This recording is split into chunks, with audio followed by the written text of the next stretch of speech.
Baik, kita lanjutkan pembahasan soal berikutnya. Latihan 1.2 ya dari buku paket halaman 16. Di video kali ini kita akan mencoba untuk mengerjakan soal nomor 3 dan soal nomor 4 ya.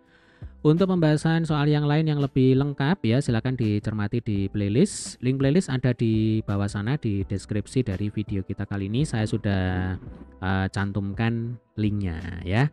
Oke, sekarang kita ke soal nomor 3 terlebih dahulu. Ya, ada 2 pertanyaan. Intinya di sini kita diminta untuk memberikan contoh ya, domain dan range bagi sebuah fungsi yang tidak dapat berharga negatif, berarti selalu positif. Nah, kira-kira contohnya apa saja? Ya, contoh yang paling gampang adalah waktu. Nah, ini jelas ya, yang namanya waktu tidak mungkin bertanda negatif. Waktu itu pasti positif ya. Kemudian contoh yang kedua adalah jumlah barang. Nah, jumlah stok barang dalam sebuah gudang itu tidak mungkin berharga negatif. Yang paling kecil itu 0. Apa artinya? Kalau jumlah barangnya 0, artinya tidak ada barang sama sekali di gudang ya. Jadi jumlah barang itu selalu bertanda positif.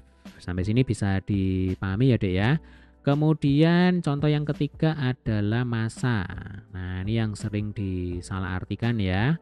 Jadi kalau massa benda itu beda dengan berat benda. Kalau massa benda itu satuannya dalam kilogram. Kalau berat benda itu satuannya dalam newton. Ya, Dek ya. Nah, massa benda itu tidak mungkin bertanda negatif. Yang namanya massa benda itu pasti positif. Oke, satu contoh lagi ya. Waktu, jumlah, massa, kemudian contoh yang ketiga adalah yang keempat ya, panjang benda. Nah, panjang benda ini juga pasti positif. Kita tidak akan pernah menjumpai panjang sebuah benda itu negatif. Misalkan panjang pulpen minus 5 cm. Nah, itu tidak mungkin seperti itu ya. Jadi sekali lagi panjang benda itu selalu bertanda positif ya. Nah, ini silakan dicoba dicari sendiri ya contoh yang lain. Ini saya pikir sudah lumayan banyak ya. Jadi ada 4 contoh yang mana domain dan range bagi sebuah fungsi itu tidak dapat berharga negatif, pasti positif, yaitu waktu, kemudian jumlah barang, massa benda, dan panjang benda. Baik, sekarang kita ke soal nomor 4 ya. Ada 2 pertanyaan lagi. Nomor 4A. Tentukan fungsi yang menyatakan hubungan antara suhu dalam Celcius dan Kelvin. Nah, ini berarti berkaitan dengan konversi satuan suhu, ya, Dek ya. Dari Celcius kalau dinyatakan dalam Kelvin, maka rumus yang bisa kita gunakan adalah K itu sama dengan derajat Celcius ditambah 273. Ini rumusnya. Ya, ini boleh dihafalkan. Atau sebenarnya ini mestinya sudah hafal luar kepala ya, karena sudah pernah dipelajari di fisika ini ya. Jadi K sama dengan derajat Celcius ditambah 273. Kemudian kalau dinyatakan dalam bentuk fungsi, nah kita tahu bentuk umum fungsi itu kan Y sama dengan Fx. Ya kan? Y sama dengan fungsi X. Nah, berarti di sini yang menjadi X-nya itu adalah derajat Celcius. Ini adalah X-nya. Kemudian yang menjadi Y-nya itu adalah K-nya. Nah, K ini menjadi Y atau menjadi Fx juga boleh ya. Jadi contohnya kan begini. Misalkan kita punya suhu 5 derajat Celcius. Kemudian kita ingin cari 5 derajat Celcius itu setara dengan berapa Kelvin. Berarti derajat Celcius ini kita ganti dengan 5. Nah, 5 ditambah 273 sama dengan 278. Artinya 5 derajat Celcius itu sama dengan 278 Kelvin. Nah, kira-kira seperti itu ya. Sehingga nanti kalau kita nyatakan dalam bentuk fungsi, ya Dek ya, rumus seperti ini bisa kita tulis Fx sama dengan X ditambah 273. Berarti kalau contoh kasus yang tadi ketika suhu dalam Celcius adalah 5 derajat, berarti X-nya nanti kita ganti menjadi 5 tambah 273, maka Fx-nya sama dengan 278. 278 apa? Ya 278 Kelvin ya. Paham ya? Sekarang kita ke pertanyaan yang B. Tentukan juga domain dan range dari fungsi tersebut. Nah, domain itu merupakan daerah asal. ya berarti berkaitan dengan X-nya.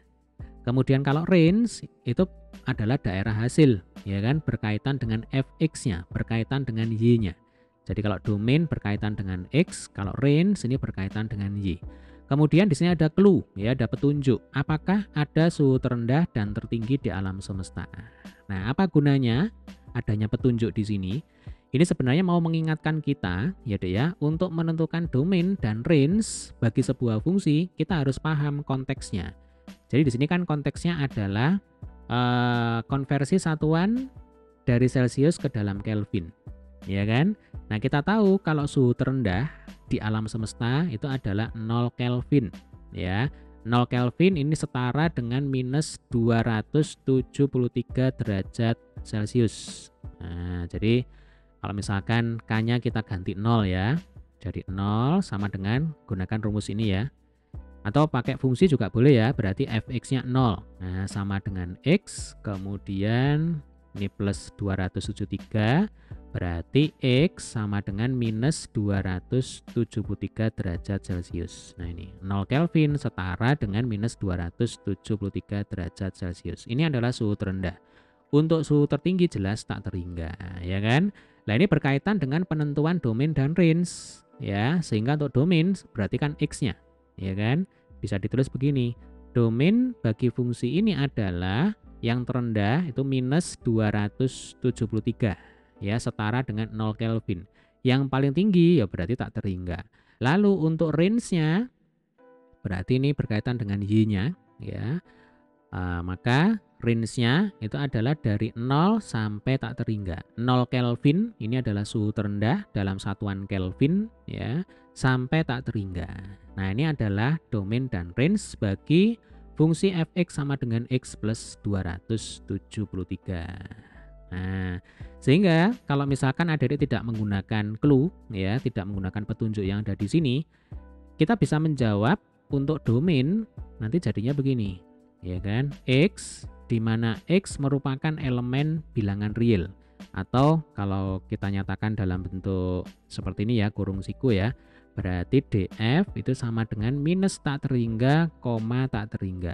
Kemudian untuk rf ya, ini juga sama, minus tak terhingga, koma tak terhingga. Artinya bilangan bulat maupun bilangan pecahan, bilangan negatif maupun bilangan positif, itu menjadi domain dan range bagi fungsi ini. Padahal kenyataannya kan tidak seperti itu, ya kan? Fungsi ini dibatasi, ya kan? Jadi fungsi ini dibatasi.